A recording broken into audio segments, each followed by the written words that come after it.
With all the talk about building new pipelines, a global news investigation has found the ones that already exist are far from foolproof. There have been tens of thousands of spills since the mid-1970s. Most of them are small, but as Francis Silvaggio reports, landowners say all those small spills are taking a big environmental toll. Wayne Johnson has been farming this central Alberta land all his life. He knows the soil like he knows the back of his hand, and he knows something's wrong. I'm a farmer and I'm supposed to supply clean food, and I can't. I literally can't. Johnson says the oil and gas industry is contaminating his livelihood and making he and his family sick. More specifically, the dozens of pipelines that crisscross his property. It's a living hell.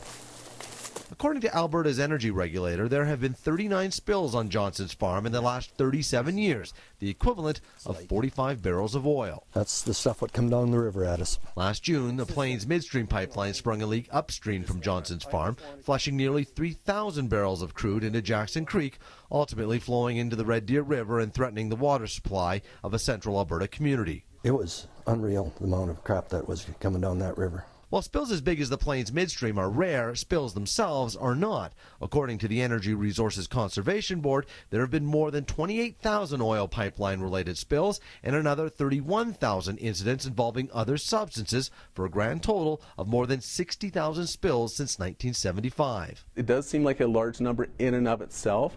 When you put it in perspective, I think that really helps people understand the situation. The province and industry suggest the statistics don't highlight a problem, but rather the province's commitment to ensuring its 400,000-kilometer pipeline network is one of the safest in the world. If there's 1 teaspoon of material spilt, it has to be reported. We actually have very high reporting standards.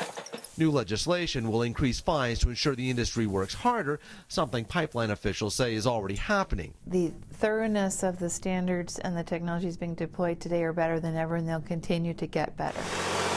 The Johnsons say that hasn't been their experience, and while they support the oil and gas industry, they prefer it wasn't flowing directly beneath them. I know that's what they say, there's no problem, but there is a problem. Nobody will listen.